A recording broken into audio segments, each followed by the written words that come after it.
Welcome to the Life Motivation. Welcome everybody that's coming here this morning to spend your time on this 4th of July with us. There's some Canadians in here that you've already had your holiday weekend, and we want to, that was last weekend. This is ours this weekend. So we are free across the world for a reason. And are you giving thanks for it? Are you giving the respect to the people that have fought tremendously for us to be here, to be free today, to do the things that we're doing? Give thanks to those people today. Those that have passed, those are in the present. Give thanks for everything that we have on a day-to-day basis, to be able to live life like Donovan, hanging out on the river today, floating on the inner tube all day, now just hanging out, enjoying his weekend. A lot of us you see within here, yes, we're grinding. Yes, it is a holiday weekend for some. But we as entrepreneurs, it's just another day. It's another day that we are thankful that we are able to do this right here, because we wake up every day already saying thank you for the freedoms that we have, for this free space that we're able to push out, this YouTube channel and this Zoom meeting, to be able to work on Facebook, through social media, to be able to live our life the way we want to as entrepreneurs, all through the freedom that has been set forth in front of us today. So give a big kudos and a big thank you for that right there. Give yourself a pat on the back if you were a military person at one time. So if you have walked, or if any of your family has, make sure that you have, call them today and say thank you. If you see one at the store, at the restaurant, pay it forward today. Give a little respect today. A little bit more respect today, and then let's spread that on for the rest of your life.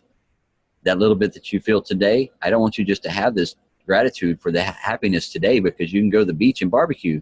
Woohoo, yes. But just know that you can do that every single day as long as you give respect to the earth, to everyone around you, and every living creature. Everything that is here for a purpose, for us to be able to evolve as we do in this day-to-day life. The bugs included, the little critters included. They're all here for a reason. So give respect to everything today. If you're out and about and you're partying and you're having fun, make sure you pick up your trash. Get a trash bag. Keep it clean. That way the next person that comes to enjoy that weekend at the campsites or at the beach or in the mountains or on the rivers, they can enjoy it just as well, without all the trash floating around or sitting around. The critters that are out there, that wasn't made for them. They don't need to be in it, around it, or eating it as well. So give a little respect for the holiday weekend. And also for those in America, if you're popping fireworks, give a little respect to your neighbors and go let them know that we're about to set off some fireworks this weekend. I know you have some fur babies, and some do not like it. I know ours do not. So give a little respect to your neighbors, to let them know what you're about to do before you just go out there setting off some bombs. Because there's some out there that's some cannons. They were shaking my windows last night. When they set them off, it was a good boom. So just know how much power, and then their sensitivity of their hearing is 10 times more than yours. So just know that you could be hampering a fur baby, and just give them some respect. So today, guys, we're in here. We're just chit-chatting. We're giving love to each other and letting you know that it's fun. You're having fun in everything that you're doing. You're having fun and excitement for this weekend. Awesome. Just know that happy feeling that you're feeling just for this weekend, you could have it every single day of your life, if that's what you get up and you set the intentions for. Even fat cats. Yes, Shannon says she even has fat cats that are scared of fireworks. So, be respectful of all animals, guys. And be respectful of people, too. I don't know how many friends or neighbors that you may have that has been in the military that has PTSD. That's not a good time for some of us. Brings back some shock memories, some things that we've been able to block out. But yet when you hear that set off going off, down the road when you weren't expecting it, sometimes it could set off a little trigger. Sometimes those triggers aren't good. So just know that everybody is going through something, and that's why I say respect for everyone. Because the miles that we've walked in any of our shoes, that's what makes us the best person, the version, the better I am today. Every day that we're getting up and doing this, we do this walk, we do this talk, we do these meetings, and the stories that we tell ourselves is the most powerful stories that you will ever have within your life. Because you can tell those stories every day of that negative or that lack of, or that, oh, poor, pitiful me, or why me. But we're not here to tell those stories anymore. We know that we're moving our life with respect, love, gratitude, happiness, smiles, and an energy of positivity so high that nobody can bring us back down, because we have been through the depths of darkness and we have hit rock bottom, and there's only one place to go after that. The only place to go is up. That's where the light was at. So that's where I went. That's what took me a lot of my energies and vibrations from my negativities of depression and back to where I'm at now in life and enjoying every moment of it, no matter what is happening.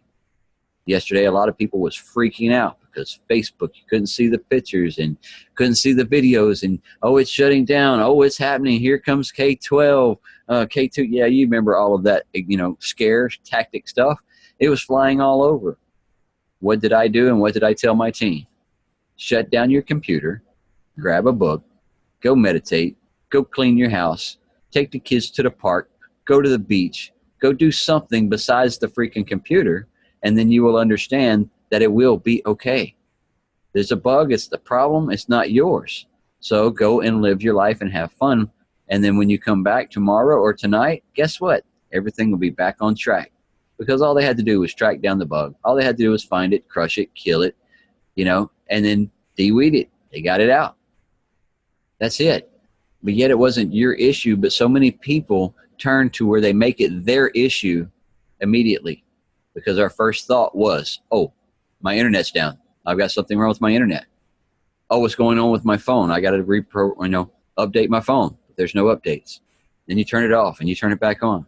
Everybody was going into that panic mode because that's our first reaction of anything. We always look for the worst outcome instead of looking towards, you know what, it's going to be okay. It's not my problem.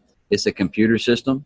I know my stuff's working and linked up because I see everything, but yet I wasn't seeing it just on that site. There was, still good with my Google search. I was still good with my YouTube account, and the Messenger, except the voice part, was working great.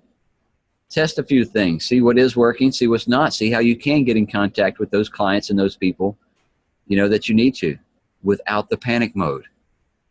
There's no reason to hit a panic button when something's not working correctly.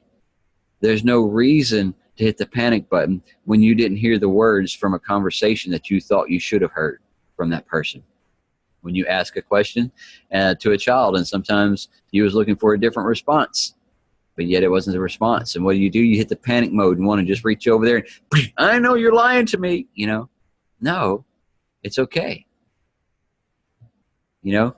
If it is pouring down raining, you've got to be to work, you're 30 minutes late, and you walk outside and you've got a flat tire. The panic mode kicks in. I'm late for work. I've got a tire. I'm all dressed. My hair is perfect, and now it's raining. I've got a tire. I don't know how to fix it. And then the whole time it's all panic, panic, panic, panic, and you're doing nothing but stacking more on top of you. Instead of looking at it and saying, you know what? I call an Uber today. It's going to be okay. The car will be here when I get back, and it won't be raining. I'll call AAA. They can come fix it at my house. You solve the solution, not looking to be more of the problem. So that's what we're all about, is waking up every day, solving our solutions, moving forward without the panic mode, knowing how that we can see and understand the negativity within life and how we're giving it to ourselves. We're the ones that are stacking it on us. No one else is. We're the ones that opens up our own mind and our own thought process of the negativity automatically when something's not going right. We're the ones that put in that self-doubt and fear immediately when that coffee pot's not working. Why isn't the coffee pot not working? I don't have power this morning. Why don't I have power this morning? Oh, man, it all goes into panic mode. It could be a thunderstorm.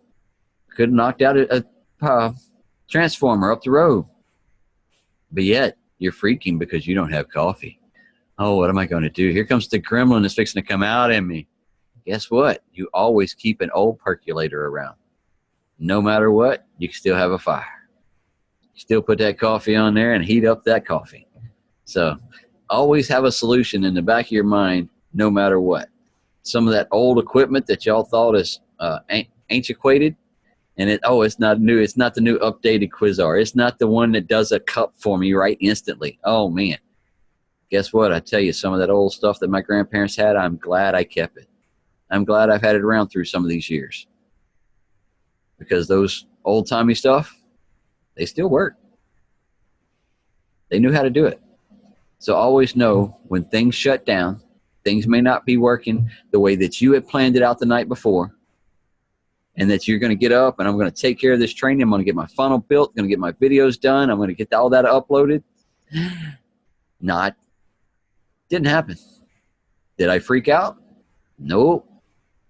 I turned it off, and I actually reached over, grabbed my crayons, and I went outside and started doodling on a piece of paper. What else could I do when the internet's not working? What else did I do? I went and finished designing the roof that I need to do for my chicken house. I did another design for the roof that I'm going to put on top of my hot tub. So now I know how much material I need. I know exactly what I need to, to take care of that job and that task. So I spent a lot of time with myself, yes. I did a lot of meditation yesterday. But that creativity side was in us at all times, and it never stops. So just know on those slow days or those rainy days, those days are the times that you pick up your books. Those are the times that you go and meditate. Those are the times that you get that ink pen and get to the journal and start writing affirmations out. Start writing some content that you want to put out. Start, writing a goal that you're wanting to accomplish. Little things. Maybe there was some garage cleaning that you needed to do that day, or if you wanted to do scrubbing in the house, or hey, I've been needing to dust the house for quite a while. Whatever it is, just keep moving forward. Just because things don't shut down doesn't mean that you grab the remote control and sit behind a TV with a bag of chips. Keep your mind moving, keep your body moving, keep yourself moving in a forward motion to have a win-win of accomplishment when you go to bed that night. That's what you do. And that's how it's all fun. Julio, I see you home for the day. Another awesome day to you too, sir. But it is a great day. I'm not working on this day. No, sir. Very thankful to have a break. I jumped on late because I was starting 4th of July early myself. I was having a morning with the bang and the boom. This is a family show, so no details. But it was good, man. It's a beautiful morning. I feel good. I feel charged. I slept in a little bit. Y'all caught that. I slept in a little bit. So, hey, Thomas, you forgot to mention, we had a good conversation yesterday, man. How about that one? You didn't just jump straight to the drawing and all that stuff. We had a good little small mastermind, mentally speaking. So I appreciate that, Thomas. Yeah, man, it's just a beautiful morning, man. I'm just happy to be off, celebrating our freedom, celebrating the fact that we live in this country. I'm really grateful. I love when memories pop up on Facebook, because they show you all the beautiful times that you spent with your family during this time of the year, throughout the last few years, if you've posted it and whatnot. So I had some good stuff pop up that kind of got me a little emotional this morning. Just seeing my babies at a much younger age, hearing their voices, like now my kids starting to develop, like my boys are starting to develop a little bass in their voice. They get an attitude with me now, and they were like small little, little clip videos that I recorded that I uploaded to Facebook, and you hear the little voices and the politeness that was in their voice, or daddy this and daddy that. And, once kids start to be preteens, they think they know it all. So, you know that, like, you can't tell them, but Poppy, I know, but Dad, I know this, and Dad, I know that, so like, come on, man, yeah, it's a good morning, man. It's just it's a good time to reflect, to appreciate where you are in life, wherever you're at in the world, man. We are alive this morning, and in that we are blessed, even in simplicity. We reference it quite often. The fact that you can have a cup of coffee, there's no need to panic. Hey, by the way, Thomas, my dad, Puerto Ricans, we call it the old school percolator, but my dad is even old schooler than that, where we had like the little sock thing with the metal ring on it and the wooden handle. We call it, for Puerto Ricans, we call it a colador. So, but I'm old school like that, man. We get to throw it in there, boil in a little bit of water, and You know, I'm right there with you, Thomas. If it ain't broke, don't fix it. Yeah, You know? Well, come on, that's the reality. There's so many. Yes, there's advances in technology, but when all of that does fail, it's no reason at all to panic, man. You know, there's other ways of doing stuff. You know, I think that's one of the ways that, and I hate to say it in this terminology, and it's not negative, but I feel like, you know, it's equivalent to the whole. A lot of people don't remember their own cell phones now, their cell phone numbers. You know, and so it's like we are becoming more and more reliant upon technology, and sometimes, you know, I feel like it puts us at a weakness instead of, you know, and I don't say us, like, so we're older. And so what about the younger generation who don't know? You know, like, oh, well, what is this piece of equipment? You gave them an old school percolator and they don't even know what the hell that is. It's equivalent to handling them a dial-up cell phone, you know, and they're sitting there trying to text or something. Like, I'm sorry, sweetie, you cannot text on that. So you can't, but there's little letters here. And it's like, yeah, well, how do you have to put your finger on the number and swing that finger all the way around in the circle, and boom, now you've pressed that number. What? Yeah, like, that's how a phone worked back in the day. You mean you couldn't text and there was no internet? No, sorry, you could not text and there was no internet. You know? So just appreciating the simplicities, man. That's it. You know, we're blessed, man. You know, like all that old school stuff, man. A lot of that stuff, and if it ain't broke, man, you know, they no sense in fixing it. Keep it around. I think you're smart and you're wise for doing that. You're staying prepared no matter what. You know, what do they say? Proper preparation prevents poor performance. There you go. And if you didn't catch it, I'll say it again. Proper preparation prevents poor performance, and that's in everything. That's in everything. People, you know, when at work, a test, you know, you know, prepping. I'm prepping for whatever. You want to add something? Yeah. If y'all didn't write that down just now, you better grab your pens, because that was power right there, just in those words. Say them one more time for them to hear it. Proper preparation prevents poor performance. That's it. Yes. It's simple. Everything. That's the message for guys, and we'll wrap it up. Goodbye. Good night. Have a great day, kids. Yeah. You know? Yeah, but that's it. It goes across the board, man. To prepare for any and every situation, I think you're being smart, you're being wise, you're not paranoid. You know what I'm saying? You're being cautious. What if something fails? What if man fails in life? Then it's a good thing to be prepared. He said Shannon said it's a tongue twister. You know, it doesn't hurt to be prepared in life. You know, I think you're equipped. I think life in itself has given us all the tools that we need in order to succeed in this life. Yes. You know, well, are you prepared? You know, yesterday we were talking about preparation anyways. So it's funny just to switch subjects just from being grateful to the day. But, you know, are you prepared, you know, for life and for situations and circumstances? And like, if you want a blessing, you proclaiming, you're stating to the universe, to God, hey, I want this. You know, and of course, and you're trying your best to align yourself and all this stuff, but you have to be prepared. I think that's one of the things that, you know, we've mentioned so many times, Thomas, in a variety of different ways. You know, you ask us a lot of mornings, are we ready to receive? And it's that reception. You have to be ready to receive the blessing that you're preparing for anyway. So, you know, like, you know, it's anything else. I gave the football analogy before, you know, but it's like that, man. You know, life can dish out some unexpected things, and there's no reason to panic. There's no reason to stress or be overwhelmed about it, man. It's okay. Take a deep breather. You're gonna be okay, baby. Yes. Especially when somebody else's opinions or somebody else's thought process that you are letting steal your power.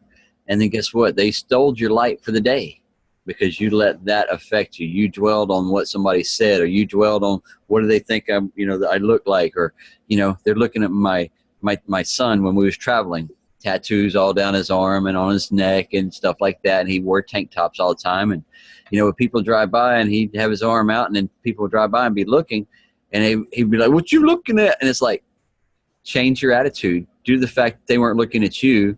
They've been looking at all the signs that we have down the side of the truck the entire time. You know, it had nothing to do with you. So quit thinking everybody's looking at you. Quit thinking that everybody is judging you. Quit thinking or quit worrying. Let's put it that way. We think all the time. You Quit just worrying. made me remember a really interesting story, and it kind of correlates with the idea that you presented to us yesterday, Thomas, with the whole bus. Okay. So the first pastor I was ever under when I first gave my life to the Lord, his name is Pastor Daniel Cruz, and nobody had ever really seen him, with a day goatee, or undershirt or whatever. He always has, his very professional, or he would have, he would always have something that was presentable. You're a pastor. You want to, present your best foot forward no matter what, and he didn't always have suits, but he always looked good. He always, if he didn't have suits, then he had a vest on, something that was presentable, a blazer, pair of jeans, some dress shoes, whatever. It was always presentable, formal, semi-formal, casual, whatever. So this particular day, he had like some people call it a day goatee, other people call it a wife beater, whatever. I don't know why you call it a t-shirt, a wife beater, but whatever.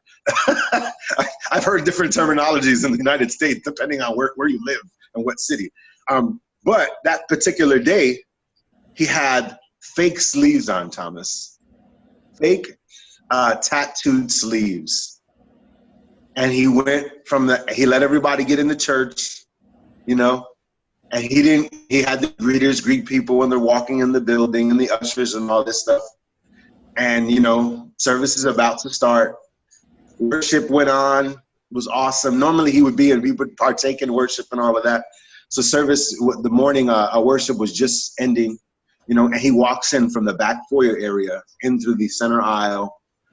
And everybody looking at him, and you hear like people whispering, you hear people murmuring little things and saying underneath, saying stuff underneath their voices or whatever, and he has one of those earpieces, the microphone or whatever. So he's walking up and he starts preaching and talking, and he gets into his sermon about 10 minutes.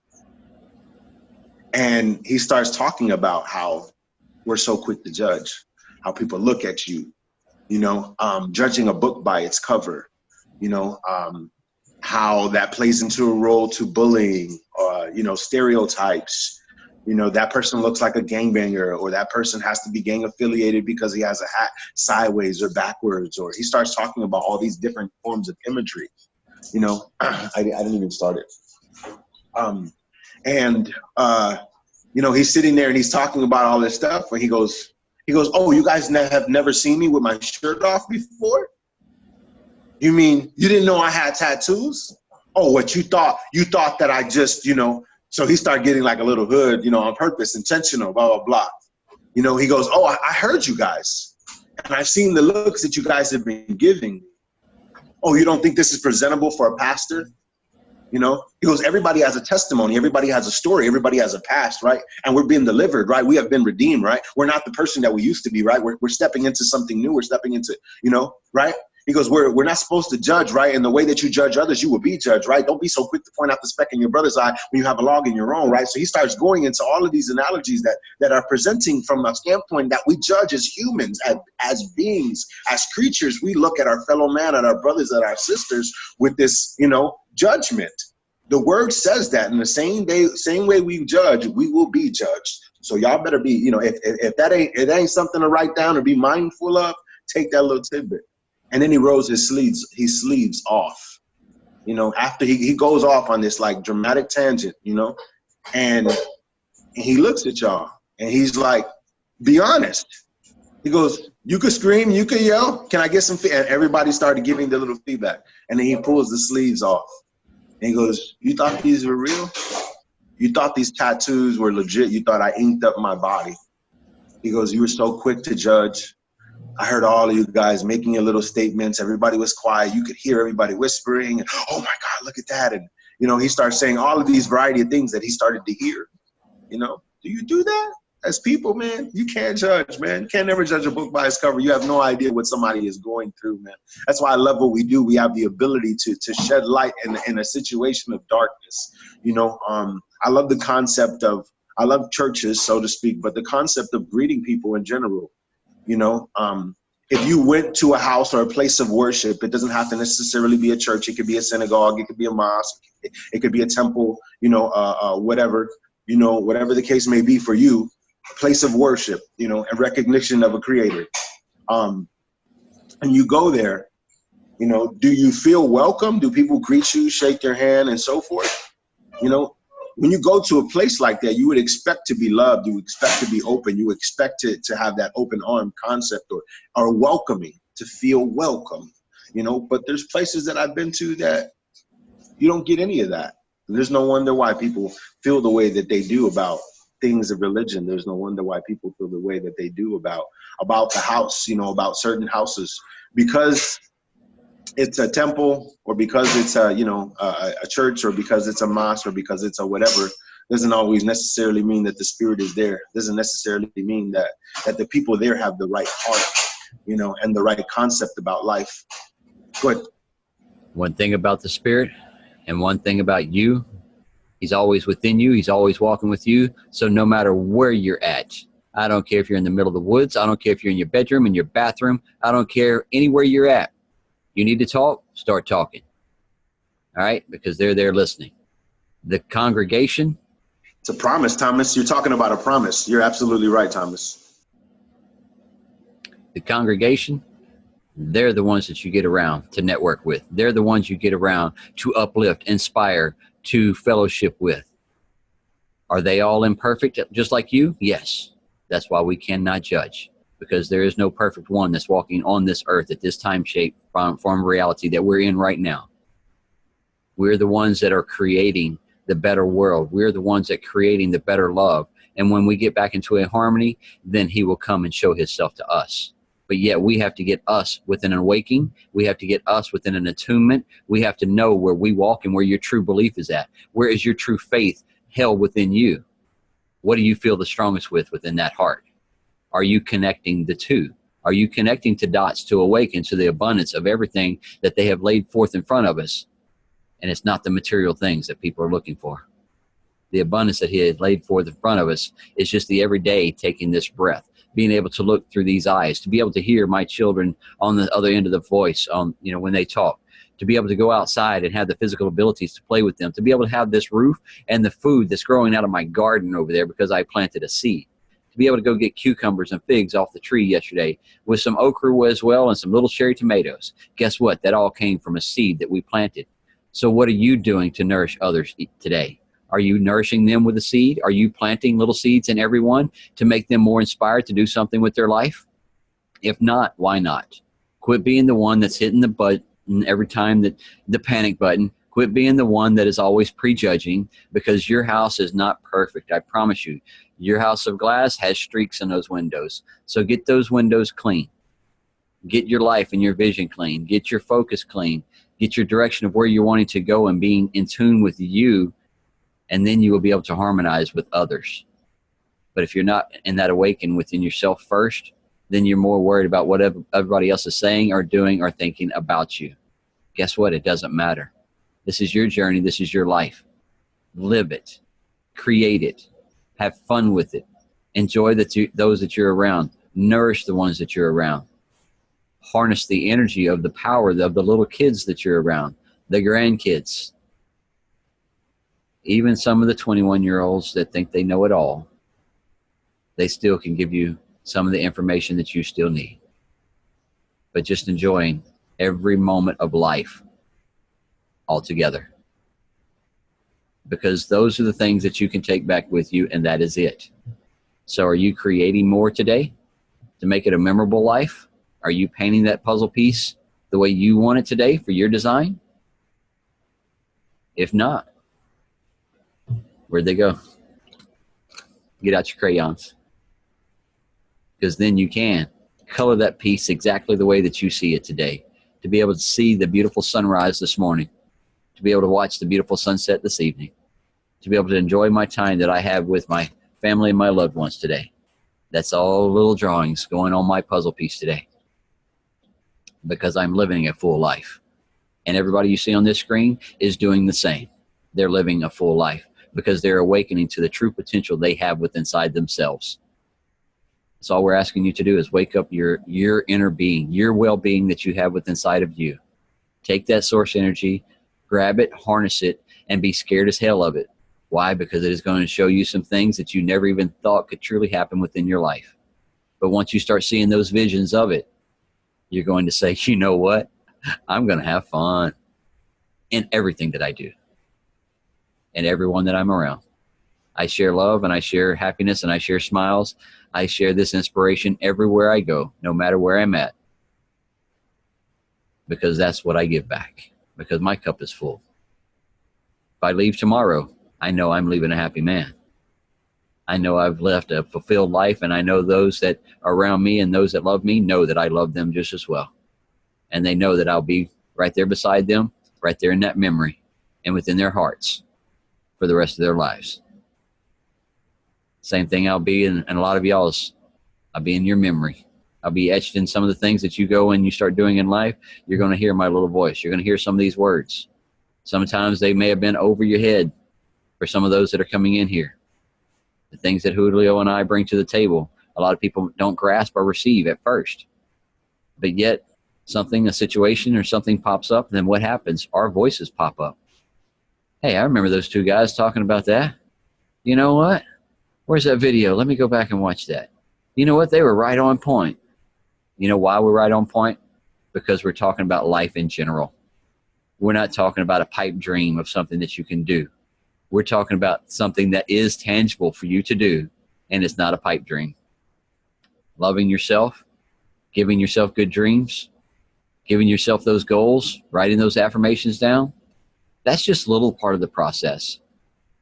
That's just the little things that help you rewire yourself. Then once you get rewired and have the understanding of the full abundance that is here for us through our thought process and everything we do in life, then everything comes with ease.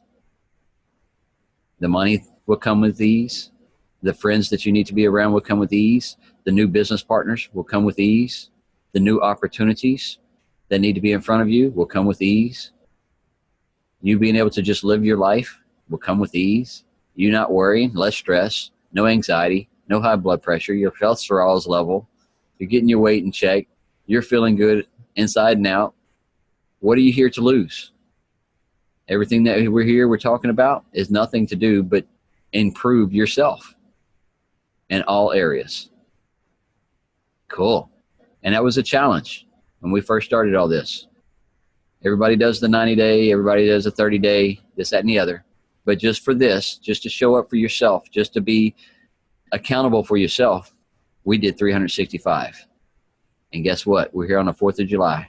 Just like we was on Christmas, just like we was on New Year's, just like we was on Thanksgiving, Easter. We ain't going nowhere. That's it. Because I found the bus yesterday. I found the 50 jumpsuits. And we will all be getting out that bus. Yes. We are the unchained prisoners. We have broken the chains to shift our life into a new direction. We know what we want and what direction we're going. And we're not living willy-nilly anymore. We're putting focus and we've got direction. And guess what? We got an excitement within our heart. An excitement to get up every day, to do what we do, to be able to talk to people, to be able to show other clients how to do what they do, to be able to see how people can get their life and health in check. That's right there is what gets us excited every day. I didn't have this excitement when I was working with the oil and gas industry or construction, knowing that I was going to have to be there working 7 days a week, 12 hours a day, dealing with the same people who were miserable with their same life because they weren't moving their direction, because they had the same thought process. But when I started giving a new perspective, they still didn't want to listen. But then when I showed them a new perspective, they still didn't want to listen. So now 3 years later, now they're calling and asking, I want that new perspective. Perfect. Let me get you linked up. I'll show you the exact same process that I did. The same exact process of many of the faces that you see on the screen today.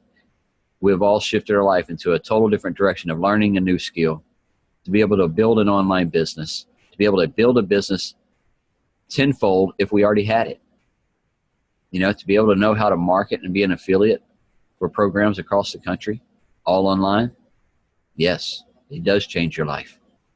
And it can put you in a whole different realm of thinking and process of understanding of being freedom of that, not hitting that time clock anymore. It is a great day to be in here every day with you guys, to be on this journey with y'all, the unfolding of your journey, to seeing the new processes that y'all are going through. That's my soap operas, and I appreciate it very much, to see the awakening that y'all are going through, to see your life change into a total different direction, because you've awakened your mind and connected the two. That is all we needed to do. So guys, we're going to wrap this up with Miss Shannon. She's over there diligently. Just that pen is going crazy. She learned how to do the affirmations, and she is loving every bit of it. Does them every morning now, live as well. So, we want to thank her each day for standing up like she did 6 or 8 months ago now, and saying, yes, this is what I want to bring to the table every day. Ms. Shannon, go ahead and wrap us up. Good morning, everybody. Everything that happens in my life is exactly what I need. Every breath I take, I inhale greatness and exhale fear. If there's anyone that can pull this off, it's me. I am a cactus that thrives in the desert. I am free from judgments. I can be a rainbow even on rainy days. I shine just like the sparks on the 4th of July.